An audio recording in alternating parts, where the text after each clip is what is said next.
नजर डालते हैं इस खास रिपोर्ट पर। तो सबसे पहले आप इस वीडियो को एंड तक देखें, साथ ही डेली अपडेट्स पाने के लिए आज ही हमें सब्सक्राइब कर दें। देश के अंदर कोरोना वायरस के आतंक के बारे में जरा सोचिए। लंपी वायरस के बारे में थोड़ी सी लापरवाही किस कदर लोगों की जान पर आ गई थी। अभी वायरस का आतंक ठीक से खत्म हुआ नहीं कि फिर से लोगों ने लापरवाही बरतनी शुरू कर दी। अधिकारियों का इस और ध्यान नहीं, सड़कों पर खुलेआम मृत मवेशी बीमारियों को न्योता देते हुए दिखाई दे रहे हैं। फिर क्यों प्रदेश के मुखिया सरकारी तंत्र को सतर्कता बरतने के लिए निर्देश नहीं देते? लापरवाह लोगों पर कड़ी कार्रवाई करने के आदेश तो दिए गए, लेकिन काशीपुर की सड़कों के हाल देखकर तो आप यही अनुमान लगाएंगे कि प्रदेश के मुख्यमंत्री कुछ भी कहें पर उनको कोई सुनने वाला ही नहीं है। हम ऐसा क्यों बोल रहे हैं, ये जो खबर हम आपको दिखाने वाले हैं उसको देखकर आप खुद समझ जाएंगे। देश के अंदर कोरोना वायरस का आतंक तो अभी तक कोई ठीक से भुला नहीं पाया था। लोगों ने अपनों को बस मरते हुए देखा पर उनका अंतिम संस्कार तक नहीं कर पाए। कोरोना का आतंक ठीक से खत्म हुआ नहीं था कि जानवरों में लंपी नाम के वायरस ने दस्तक दे दी।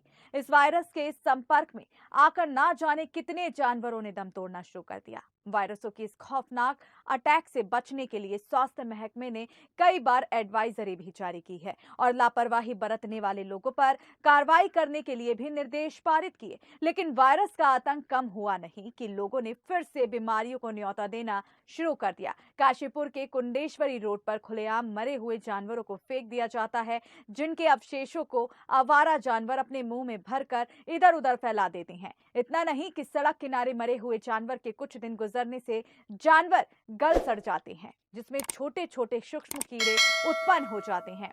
आने जाने वाले लोगों को दुर्गंध के साथ साथ इन कीड़ों का सामना भी करना पड़ता है। साथ ही सड़क किनारे जहां यह मृत मवेशियों को फेंका जाता है, उसी के कुछ कदमों की दूरी पर स्कूल बने हैं और स्कूल के बच्चों का सड़क पर आना जाना भी लगा रहता है। लोगों के द्वारा शिकायत और सूचनाओं के बाद भी अधिकारी इस और खासा ध्यान देते हुए नहीं दिखाई दे रहे हैं। शायद किसी बड़ी अनहोनी का इंतजार अधिकारी कर रहे हैं। लगता है कि यहाँ पर सरकार को एक कैमरा लगाना चाहिए, क्योंकि कैमरा लगेगा तो पता चलेगा कौन यहाँ पर मरे हुए मवेशियों को गिरा जाता है। अब इतना बुरा हाल है कि इतने यहाँ पर इतनी तेज़ी, क्योंकि बदबू आ जाती है। आज भी आप जागते हुए देखेंगे तो 3-4 एनिमल्स जो हैं, मवेशी जो हैं, मरे पड़े हैं। अब और उनमें सड़न पैदा होती है, बदबू होती है, कुत्ते आ जाते हैं सामने और मोटरसाइकिल वाले तो कुत्तों से टकरा कर गिरते हैं। कभी कभी ऐसा होता है कि मोटरसाइकिल वाले स्पीड में निकलते हैं उस बदबू से बचने के लिए, तो आगे जाके एक्सीडेंट हो जाता है। तो एक ट्रक पलटा हुआ था, ट्रैक्टर पलटा हुआ था परसों इसी बात पर के लिए कि क्योंकि उससे बदबू आई तो वो उसने तेज़ स्पीड में करा तो वो बस कंट्रोल से बाहर हो गया और वो गिर गया।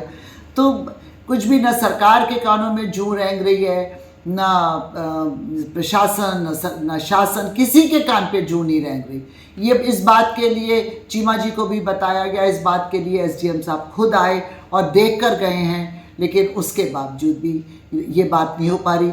उषा चौधरी को भी बताया गया तो एसडीएम साहब ने कहा था यहाँ दीवार बना देंगे, ऊंची दीवार बन जाएगी तो कोई गिरा नहीं पाएगा, लेकिन ऐसा कुछ भी नहीं हो रहा है और बहुत बुरा हाल है। इतनी बदबू और इतना, सबसे ज़्यादा तो चलिए बदबू तो झेली जाए, लेकिन जो एक्सीडेंट्स होते हैं, जो बच्चे बेचारे गिर रहे हैं, चोट लग रही है उनको, उसका कौन जिम्मेदार है? देखिए, हमारे पास अब से पहले ये नगर निगम मात्र 8.5 किलोमीटर का था और आज हमारे पास नगर निगम का जो क्षेत्र बढ़ने के बाद ये 40.5 वर्ग किलोमीटर का क्षेत्र हमारा हो चुका है। तो इसमें जो ग्रामीण क्षेत्र हमारे पास आया है, तो अभी ग्रामीण क्षेत्र को शहरी क्षेत्र बनने में थोड़ा समय जरूर लगेगा, लेकिन नगर निगम की ओर से निरंतर प्रयास किए जा रहे हैं कि किस तरह से वहाँ की सड़कें, वहाँ के जो भी आवश्यकताएं हैं, बिजली, पानी, वो किस तरीके से जो मूलभूत आवश्यकताएं हैं उनको पूर्ण कराया जाए। और जहाँ तक आपका मवेशियों का सवाल है, तो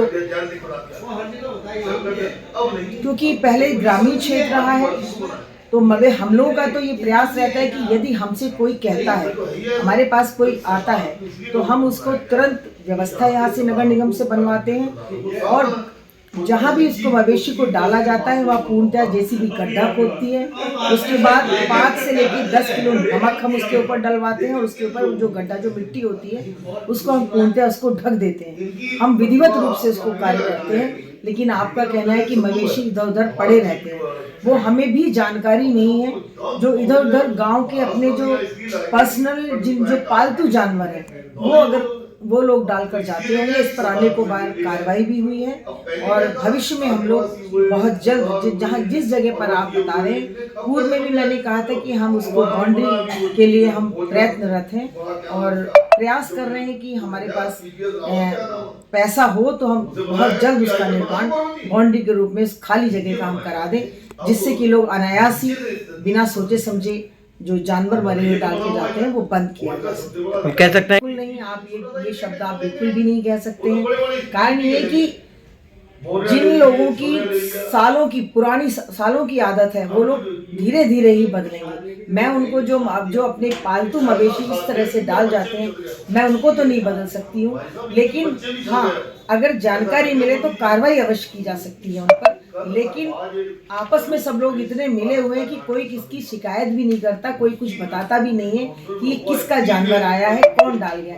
उसके बाद भी जब आपके द्वारा या किसी व्यक्ति के द्वारा हमें बताया जाता है, तुरंत हमारी जेसीबी जाती है और विधिवत रूप से उसी तरह से गड्ढा खोदती है, नमक लेके जाती है और उसका ठीक तरीके से उसका समाधान भी करती है।